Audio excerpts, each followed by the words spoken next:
was so refreshing.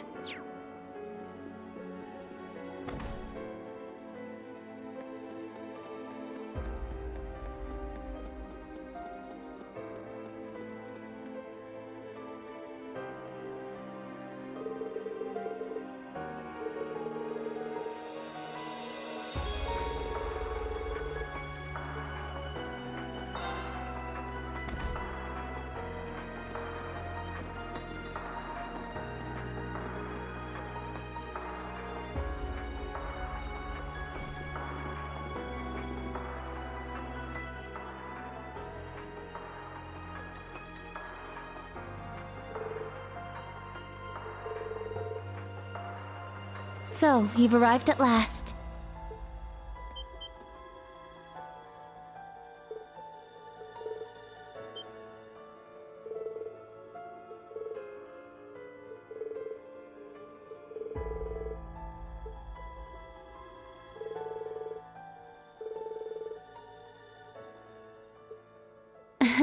Yes, it's good to see you all again. Please, come in. They're waiting for you just over there.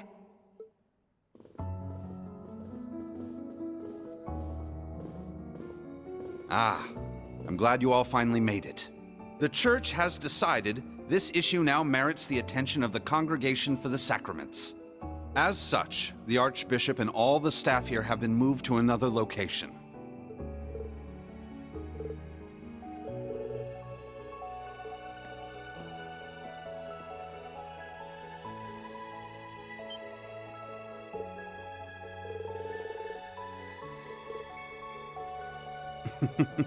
Thank you for all your diligence, Rosine. I'd feel much better if you were to stand watch over the front door now.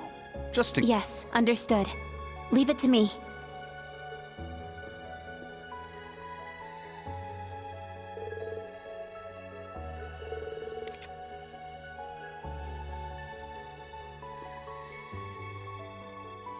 Let me introduce you. This man is a member of the Gralsritter, a division of the Septian Church. He's the second in command, in fact. Thomas Lysander. He holds the seat of Second Dominion and is sometimes known by his title, the Partitioner.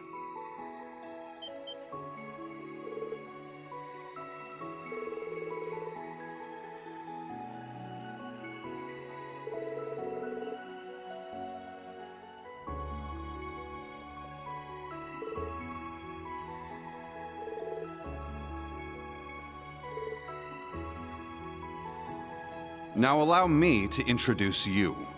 This man is one of the Gralsritter's 12 Dominion, the successor to the 8th Dominion, Gaius Warzel.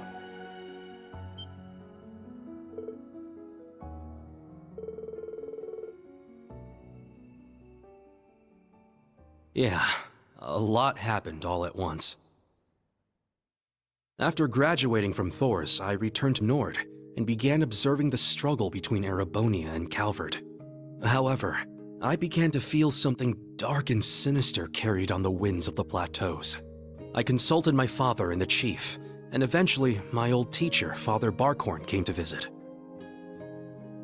You might remember the name. He was the traveling priest we chased after during the Civil War. But it turns out, he was also the 8th Dominion of the Gralsritter, with the title the Roaring Lion. He was an extremely skilled knight who investigated the Salt Pale in Northumbria and trained Brigadier General Bardius. Apparently, he was worried and came to Nord to check up on me. He explained to me that what I had been sensing was called the Gale of Ruin. I'm not sure why I'm able to sense it. Maybe it's because I'm a descendant of those who fought alongside the Lionheart Emperor. I mentioned this to him and he came to a realization. But then it happened. A Calvardian ship that broke past the 7th Armored Division attacked my village. My father was away at the time. I fought back in an attempt to protect my family, but it was no use. Right as I prepared myself for death, my teacher threw his huge body in the way to protect me. And as he lay there dying, he passed his stigma onto me. Across the nearly 1,000-year history of the Gralsritter, its highest-ranking members have each borne one of 12 sacred markings. This was one of those markings.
here! Stop hiding! Come out already! You're the one who called us here in the first place, aren't you? I only hid myself so as not to interrupt your discussion.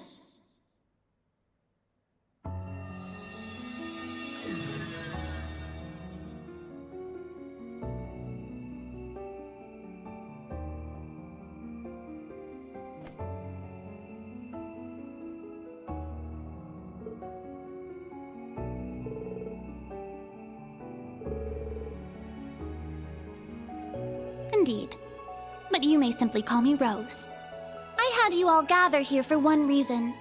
To explain to you the background between the Hexen clan and the Church.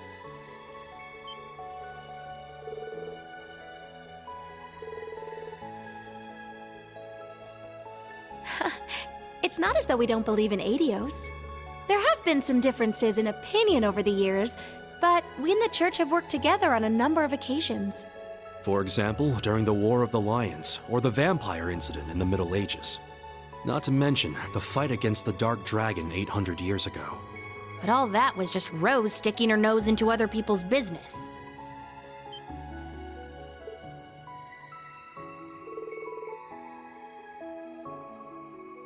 Legend has it, Emperor Dreikel's camp was once visited by a good witch. And the novel Red Moon Rose features a vampire hunter affiliated with the Church who was, in truth, the true ancestor of the vampires.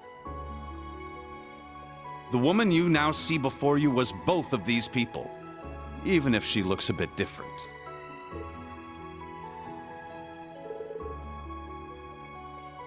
Hmm, 800 or so. However, you should know that my situation is somewhat unique. All other witches are normal humans.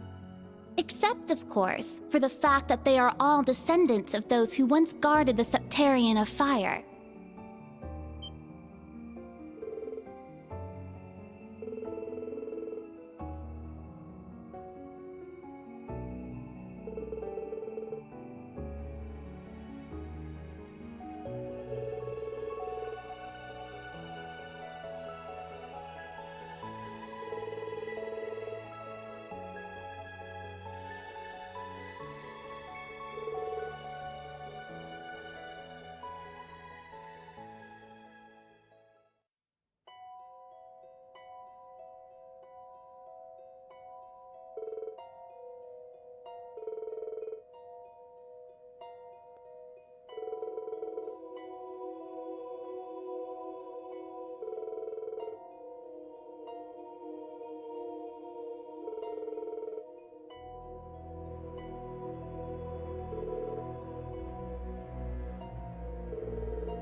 In the beginning, this land housed two of the Septarians. The Arc Rouge, Septarian of fire and wielder of fierce power.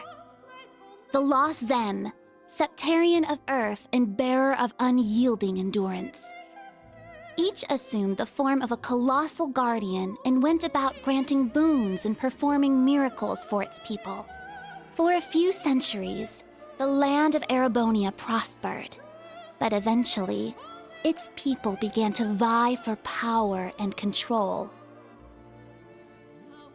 The Septarians had always granted their people's wishes, but now, their peoples each wished for the other's destruction.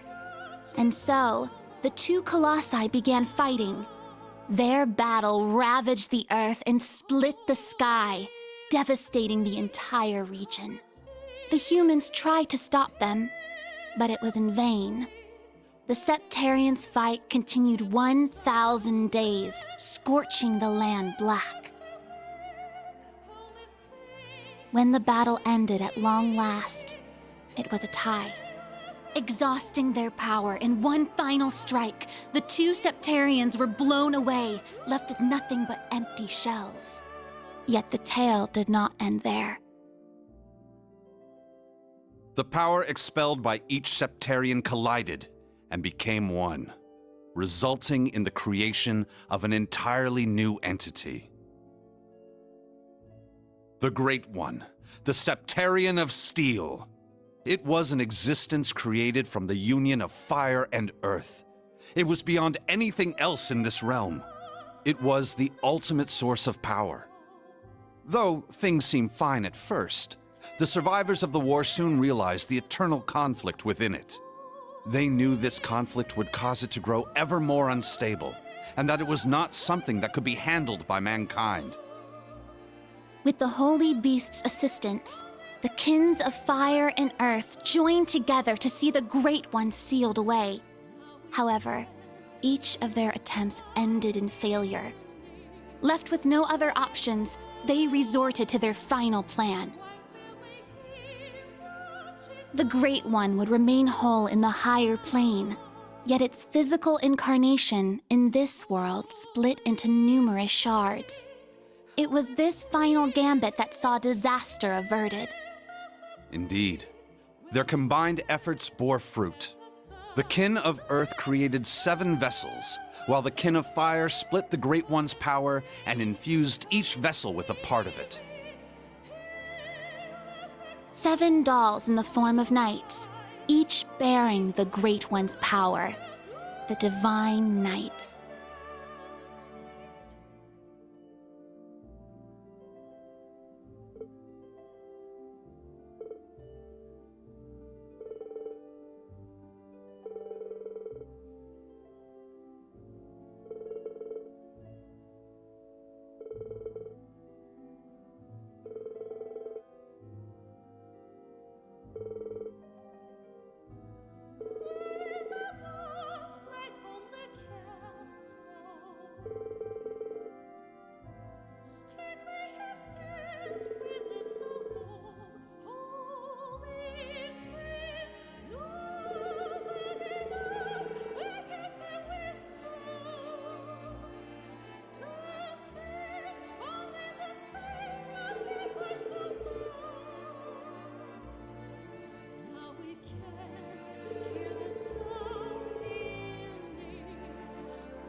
Holy Spirit,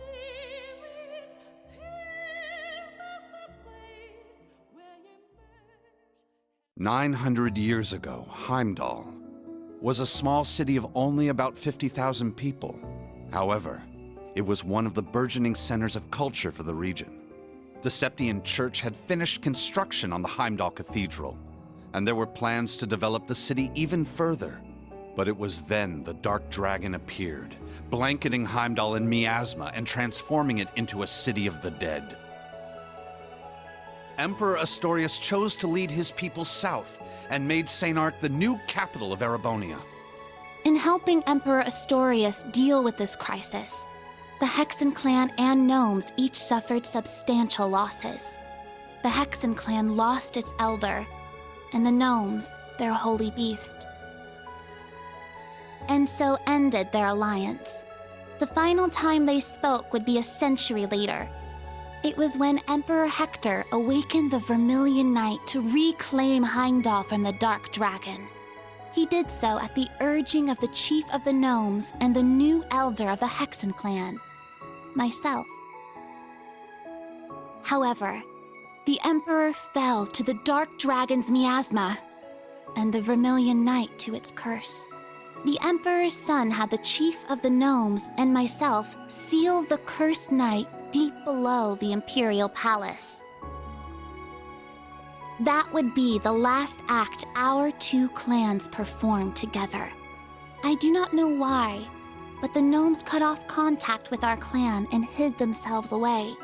In the 800 years that followed, whenever war struck Erebonia, a divine knight would enter the stage, demonstrate its might, then vanish.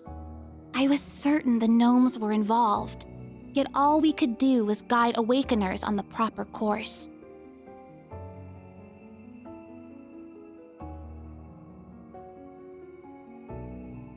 This unending pattern reached its most fevered peak 250 years ago during the War of the Lions.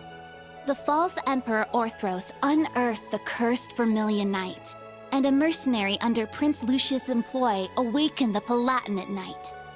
Prince Dreichels found the Ashen Knight, and Leanne the Argent Knight. The four awakened at once, made for a grand war indeed.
When the sacrifice is made and the ancient blood flows, the path to the Grawl of Erebos shall open.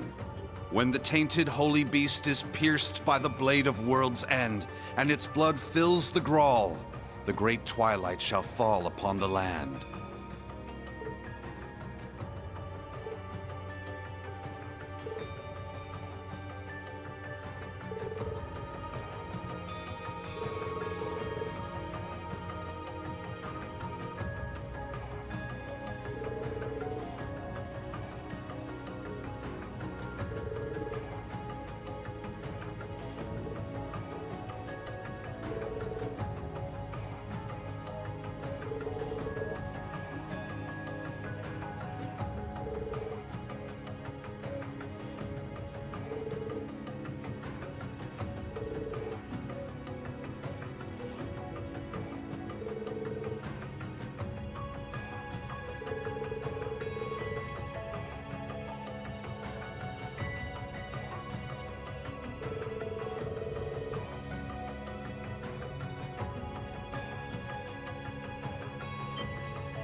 Muse? Is something the matter? Oh? You realize something? Right now, we need any straw we can grasp at. Anything at all could help, no matter how small. Yes, you're right. That term. Originator Zero. Could that be OZ, perhaps? That's what the Black Workshop called Millium and Altina. They're model numbers. OZ. Oh, what are you talking about? So you finally made it. That voice. Vita! Ah, so the prodigal granddaughter returns.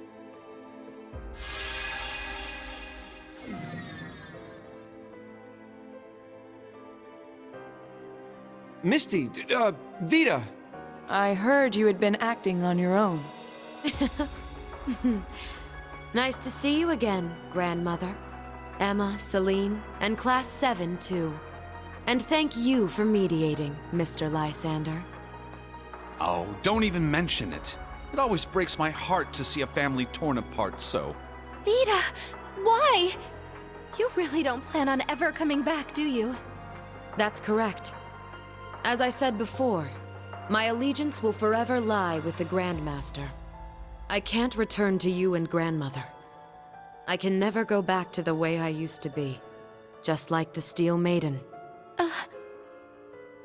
Seriously, who even is this Grandmaster person?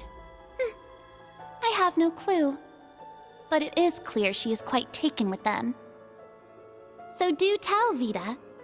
If you have not decided to return to us, why show yourself now? Has Ouroboros finally decided upon its course of action? Yes. After our experiments with the 3 ions, the 6 other Anguis came to a unanimous decision. They decided to ignore my warning. They will work with the Chancellor and the Gnomes to bring about the Great Twilight, completing the Phantasmal Blaze plan. That's... So that's how it is. The reason Ouroboros was so quiet the past month wasn't because they left Erebonia. It was to carry out their plan and determine whether they should work alongside enemies and traitors. How can that be? If that were the case, it means... They're all our enemies? Is this? It's not the cathedral's bell. Huh? I think I recognize it from Crossbell. You do? Yeah, I'm sure of it. I remember hearing it right before the incidents in Crossbell, when we were still independent.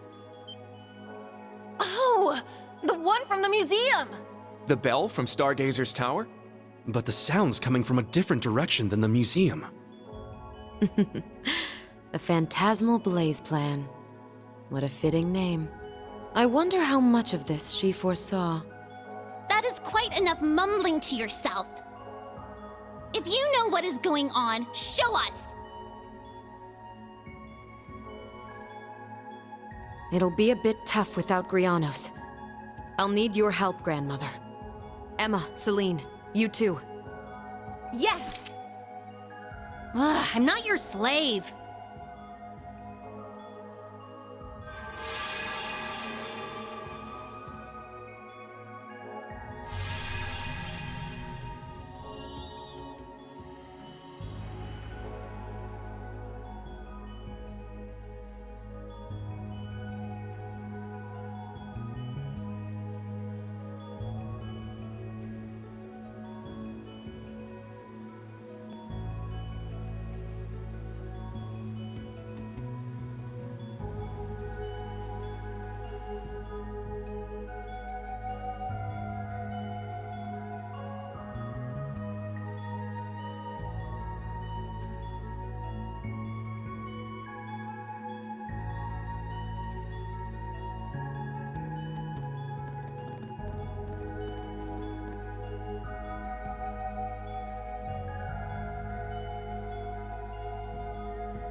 Now then, let's say we celebrate the continuation of the Phantasmal Blaze plan by ringing in the Great Twilight.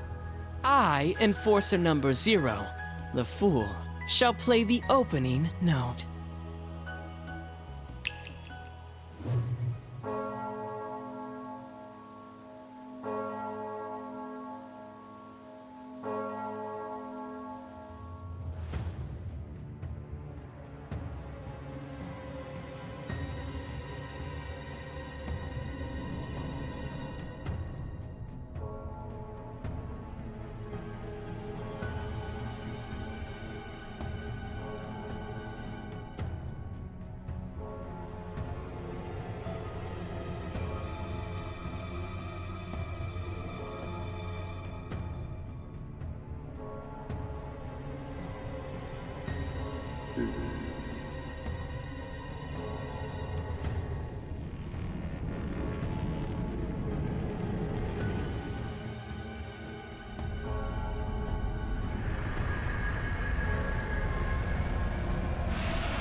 Check that out! Huh. Sure is something. Well, how about that? So, the beginning of the end, is it? Deja vu. The Grawl of Erebos. Just as the Black Records foretold. The crypt where the great power will be reborn. Rean. Eustace. Couldn't have guessed this is how my day would turn out when I woke up this morning. Let us begin. It is time. Chief of the Gnomes and head of the workshop, show me the way, Black Alberic.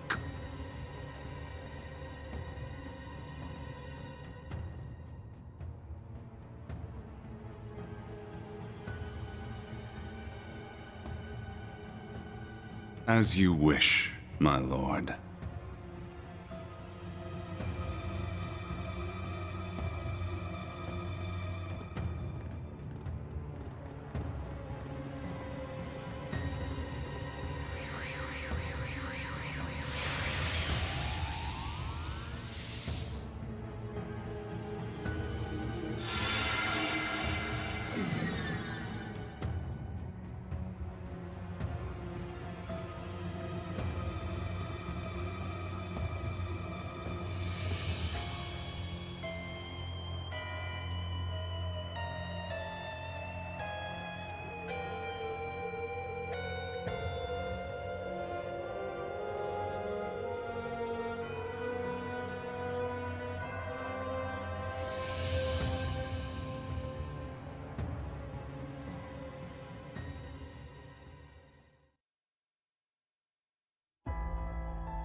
Rufus.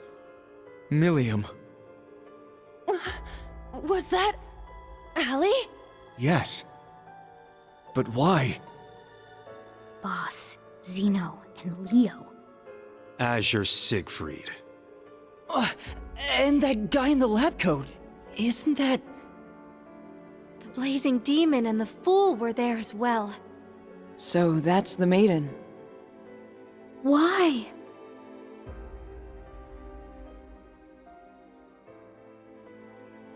We just spoke this morning and...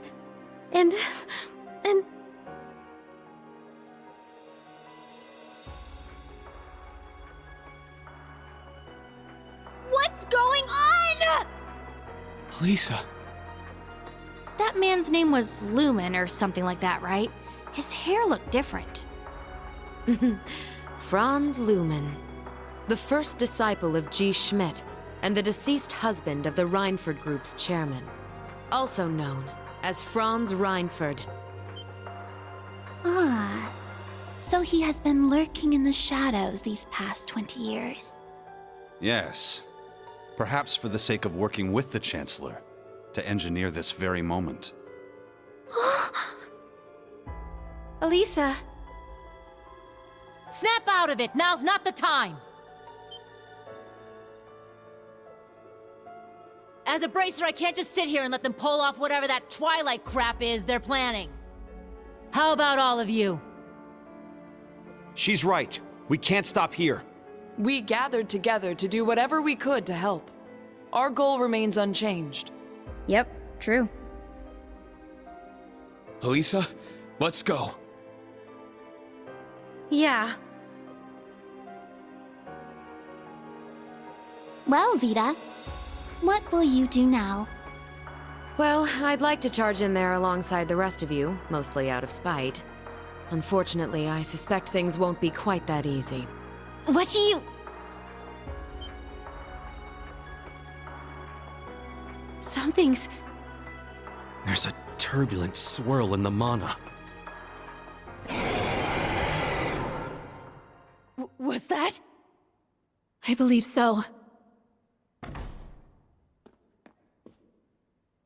Father Thomas, Father Gaius, cryptids and magic knights have appeared all over the city.